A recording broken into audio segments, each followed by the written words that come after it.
Hi everybody, Cheryl and Lady coming to you from the Ladies Garden and Home.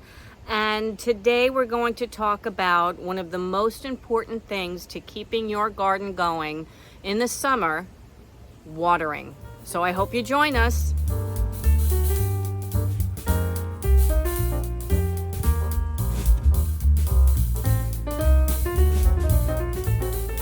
So I just got back from what was supposed to be a rather short little trip out of town to go visit my family for our annual family reunion.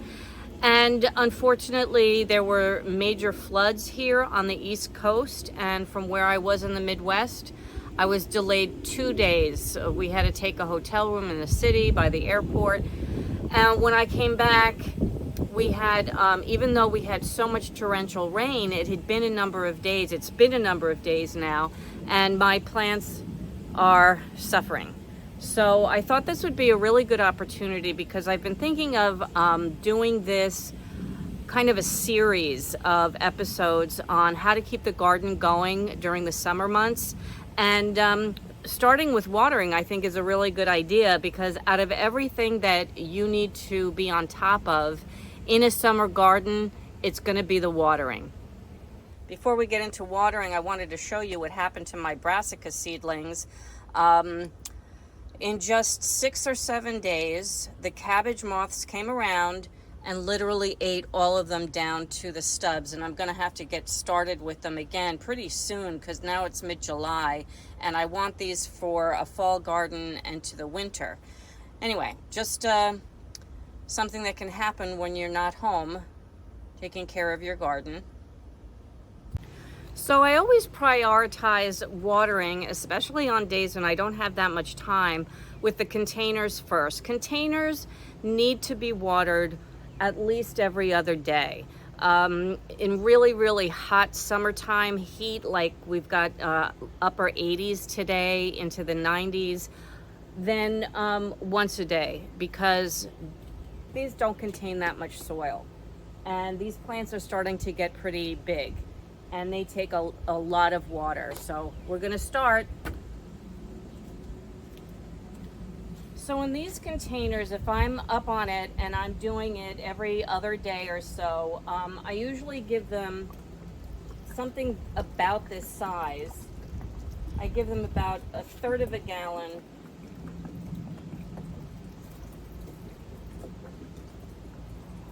To the point where it's dripping out at the bottom, like you see here. Oh, and it's watering the artichoke at the same time. Isn't that handy? And a couple of zucchinis as well.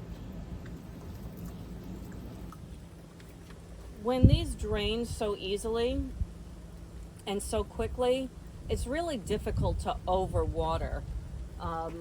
It's not going to be, the roots aren't going to be just sitting there in mud.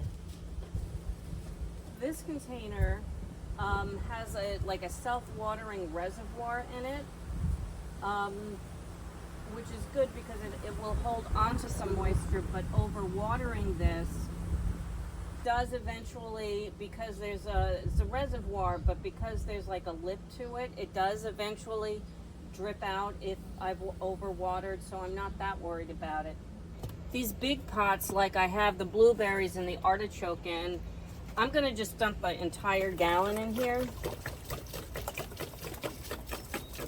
Now, if you had a hose, you just turn the hose on again until you see it running out the bottom. But I'm showing it to you this way because a lot of people who do deck gardening in containers, they don't have a garden hose. Maybe you're in an apartment or a condo, and I just wanted to show you like how easily you could do it from your tap. These squash over here are still waiting for their forever homes. When I harvest the potatoes, I'm going to put them in those really large 10-gallon grow bags, but they're doing very well here. I already have some zucchini starting, which is very exciting. This strawberry cart is the largest container that I have to grow in. I've already put 2 gallons of water in, and it's already, and it's not even draining out the bottom yet, which tells me it's been extremely dry. And as you can see, I'm not watering on top of the leaves, especially since it's got this fungus problem here. I don't want things to get any worse. So I'm really watering at the base of the plants. There's a bunch of them in here. Oh, here we go. Took 3 gallons to get that. Oh, look, it's watering the basil plant. That's very nice.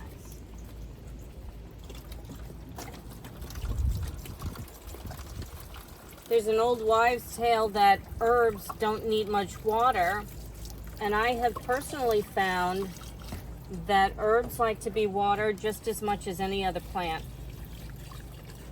especially basil. I have to admit, when I came home and looked outside the next morning, my green stalk kind of frightened me. Everything that was bolted had started going to seed.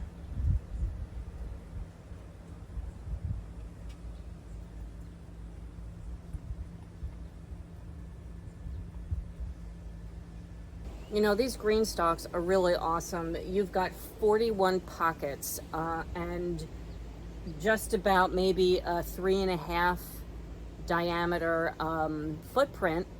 And I think they're perfect for decks. I think they're perfect for anybody that likes to container garden, but I will warn you, they need a lot of water. So what I do on a normal day when I haven't even been away, every morning it gets 2 gallons on the top. And this is kind of like a system where the water filters down and drips into each pocket all the way down. So on days that are kind of cloudy or very humid, where they don't dry out very much, 2 in the morning and 2 in the evening is fine. 4 gallons of water a day. However, what I found is especially the lower pockets, and especially if there are smaller plants, seedlings, things that don't have such established root systems, they need supplemental watering per pocket.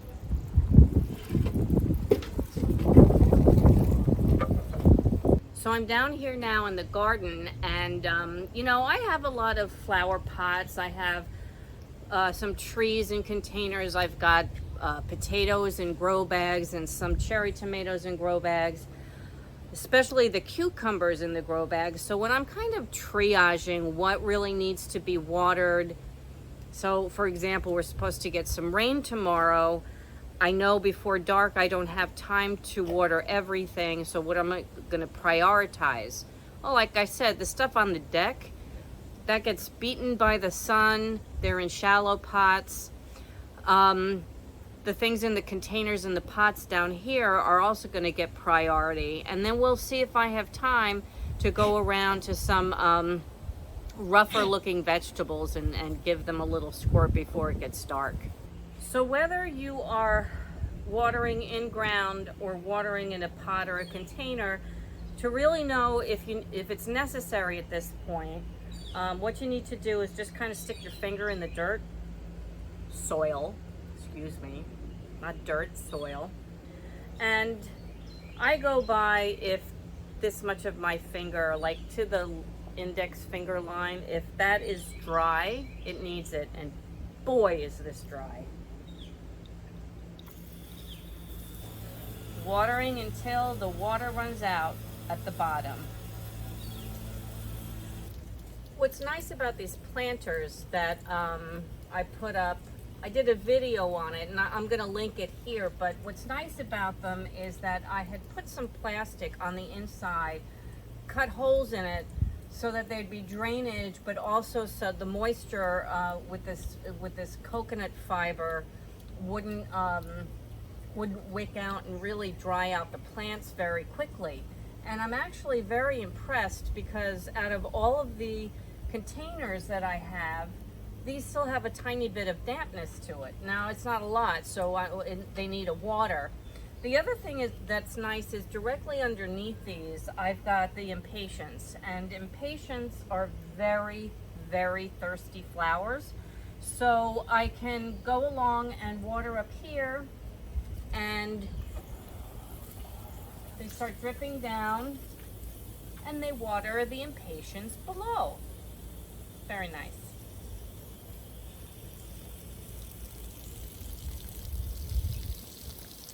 Of course, that's not enough, so I'm gonna have to go back and actually water these for real.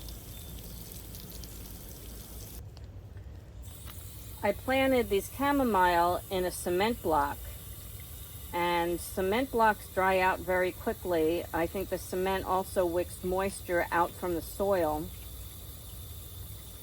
So these are a priority, as well as, even though these peas are really on their last legs, and I'm probably going to pull them this week and plant something else here, they are in smaller grow bags.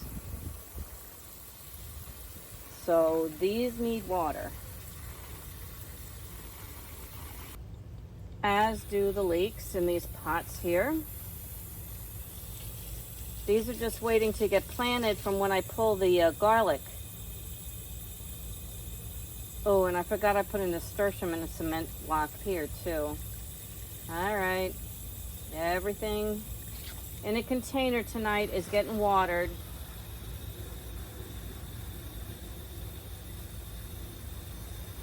Cucumbers need a lot of water, and this was an experiment this year. I packed a lot of plants into these small 5-gallon grow bags. Now, well, they may be 7 gallons, I'm not really sure. Every day I'm coming out here and I'm doing the cucumbers too. While I was gone and they didn't have water for a while, they really turned yellow, and I'm also thinking that they need some nutrition, some fertilizer. So as part of this series of how to care for your summer garden, I'm going to be covering fertilizer in the series, as well as pruning and deadheading, and a whole bunch of other things that we have to do on a kind of a regular basis. Oh, and the potatoes too. Yep. Anyway, as I was saying, I did a video last year. I called it The Magic of Ordinary Garden Days, and I kind of briefly went over all the different things that you do once your summer garden in May is planted, and you know, you're basically down to maintaining and making sure everything continues to live, right? But I started thinking about it, and you know, there are details in each one of those tasks that either can make things easier or are really important. So that's why I decided to do this series. So make sure you subscribe so you can follow this series when new videos come out. Anyway, as I'm doing the potatoes, as you can see, they're really starting to look like they're going to want to come out soon. These black grow bags here are about 15 gallons, and the green ones are, I think, 10 or 12. I'm not sure. I'm really bad at remembering what size grow bags I bought. But what I do actually typically when I'm watering my potatoes is I just stick the hose in there, since they're such big bags, and I just kind of leave it alone for a good 3 to 5 minutes while I do other things around the garden. No rhyme or reason. They drain very well. It's difficult to overwater them. So if I even leave it in for like 10-15 minutes, I don't care. Anyway, that's what we're going to do. So I'm standing in front of my cherry tomato grow bags. I put 3 cherry tomato plants in each 15-gallon grow bag. I know that's really packing them in there. I also know that there's a lot of yellowing going on, and I'll be pruning those soon, but these are going to need water. And I do these the same way I do the potato grow bags, which is I just put the water in,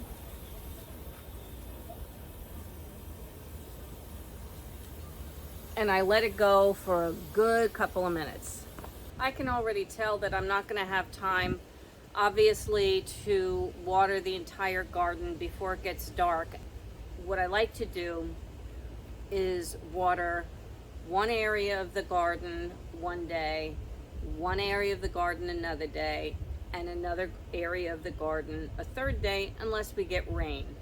And I rotate like that. So basically the vegetables are going to get a watering every third day, which seems to work out fine. This is for the in-ground stuff. The containers I try to do a little bit more often. The one exception is when I have tiny seedlings, because tiny seedlings can dry out very, very quickly. They may not be able to wait those 3 days. In fact, when they're really tiny and there is, you know, a lot of heat, you may want to do them twice a day. So for example, my carrots are still pretty small, so I'm going to give them a nice drink of water. But sorry peppers, sorry green beans, sorry beets, you're going to have to wait till either it rains or I come back out here tomorrow. They're as small as those carrots, they certainly don't need as much water to get to the roots, because the roots are obviously very small. But when you're talking about a plant this big in the ground, what I like to do is the same thing that I do with the plants that are in the grow bags, is that I leave the hose on for a good couple of minutes. Now when I say a good couple of minutes, I'm talking like 3 to 5 minutes. Because if it's longer than that, with tomatoes especially, you can run the risk of them splitting if they get dosed by too much water at once. So, especially if you're going through a little bit of a dry patch. This is where each individual plant kind of comes into play, because celery needs a ton of water. Fennel does too. But these carrots that have already gone to seed, they probably don't need as much water, because I'm just waiting for the seed heads to form and I'm going to pull it. So what I'm really trying to do is make sure to prioritize the plants that I really want to keep going. I really want to give them what they need.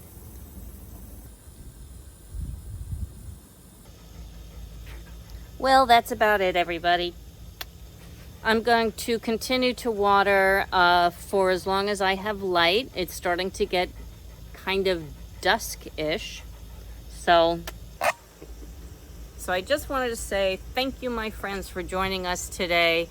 I hope this was informative for you. I hope that you, you know, learn that there's a bit of a technique to watering that will be beneficial to your plants. Most importantly, just keep them watered in the summer. Anyway, if you like this video, please give it a like, and I hope you subscribe and watch for the next couple of videos that are going to be coming out about how to care for your summer garden. And from the Ladies Garden Home, enjoy your gardening journey. Bye! Say goodbye, lady.